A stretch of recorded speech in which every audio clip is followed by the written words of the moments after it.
Undoubtedly, the biggest news of the past week has been Joe Biden stepping aside from the Democratic candidacy in the upcoming US election and the presumptive, I would say, nomination of Kamala Harris, the current VP, as the Democrats' new candidate.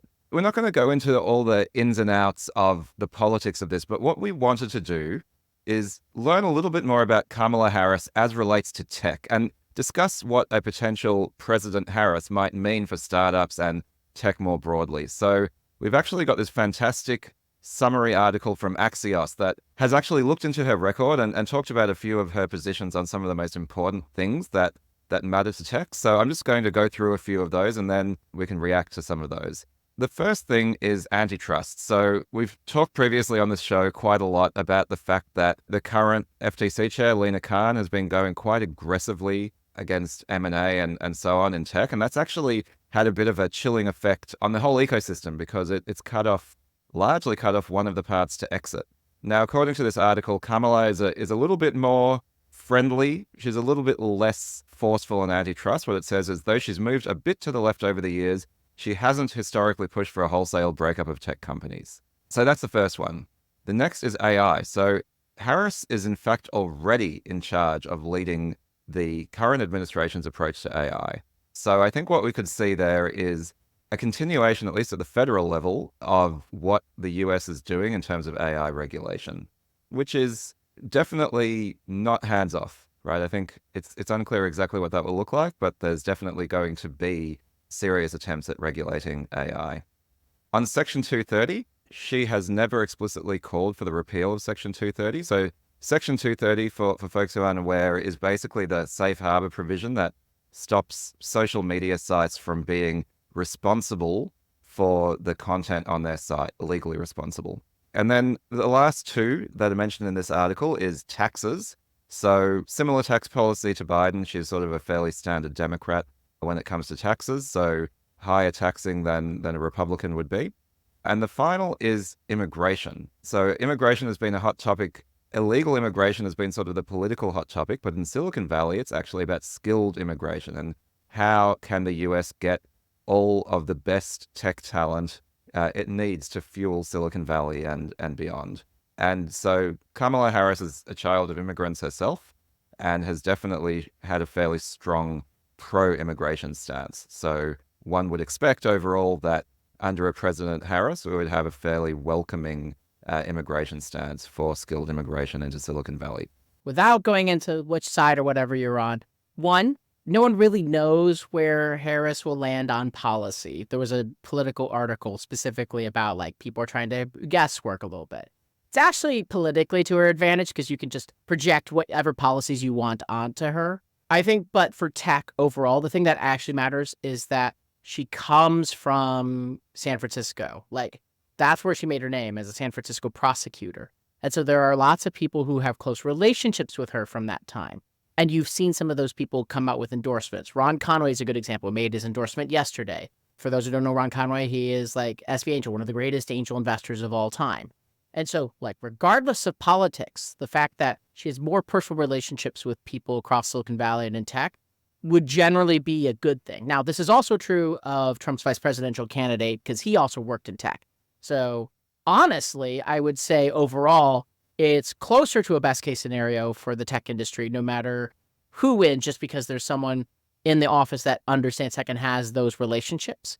You probably want to have that at the top of the ticket. But that's the biggest impact more than any specific policy. There's certain people who will have her ear more than others if she were to win office. The good news is for tech, she's not Bernie Sanders or Elizabeth Warren, right? I like those two, but they want to tax unrealized gains. They want to break up companies. They want to do all this kind of stuff.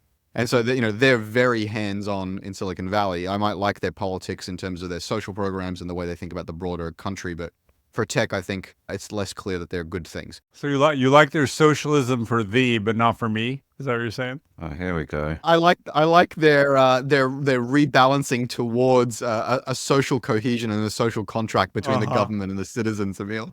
Yeah, you bet. But it is interesting that both sides have a Silicon Valley flavor to their ticket and a San Francisco and a California flavor to their ticket. I think that's cool, although JD Vance, who knows how real that is.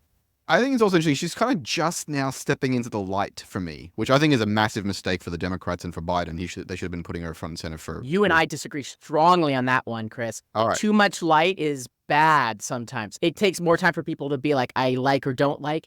Light is not good. You see this with like campaigns in Europe.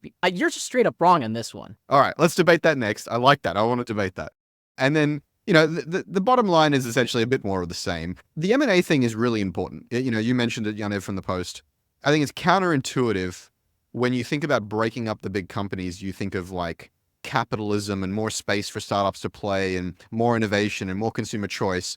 But the reality is that just breaks one of the pathways to exit, as you touched on. And therefore, it breaks valuations, it breaks the startup innovation culture, breaks a big part of the pipeline. And so it's counterintuitive. It's freezing M&A is bad. It's bad for startups. And so I think that's a good thing that she'd cool that off. Emil, what do you reckon? There's a little big move right, or move to MAGA amongst all the tech billionaires. What do you make of that, and how do you think this changes the equation with Kamala in the game? I mean, it's big insofar as the names who have announced, Elon being the biggest, have said that, and therefore they could get their views out there broadly.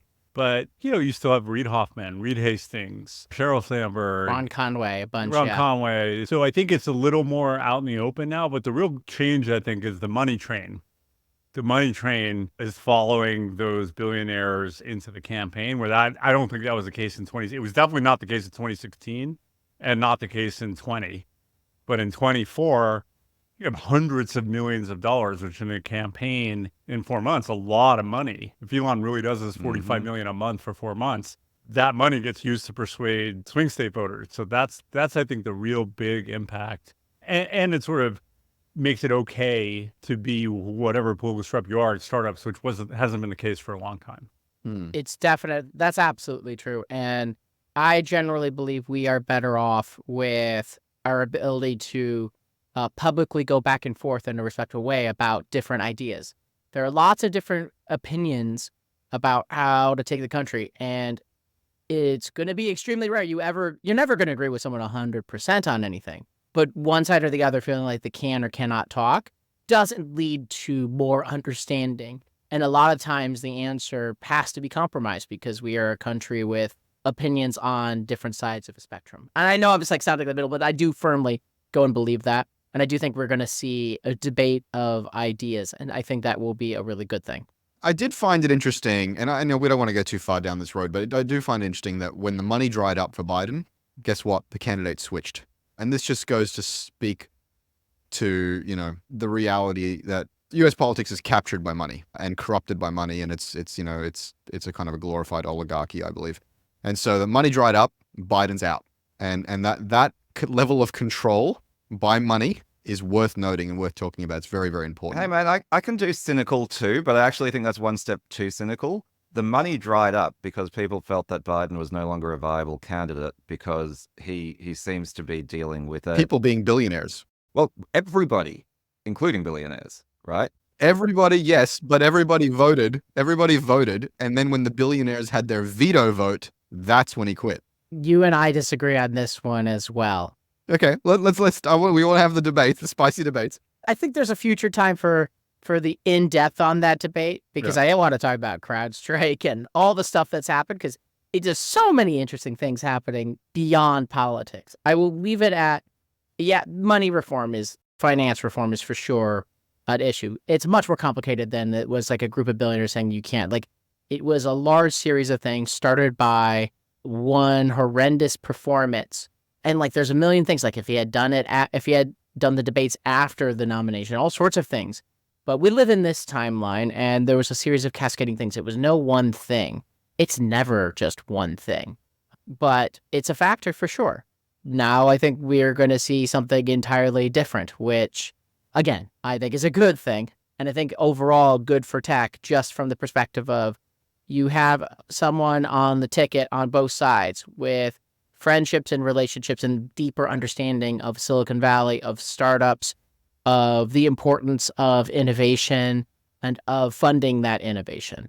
Emil, you raise a really good point. I think it's worth talking about, because there is this narrative that Silicon Valley tech, especially tech billionaires, have just moved hard right. And you raise a really good point here, which is like, yeah, maybe a few very, notable ones have done that.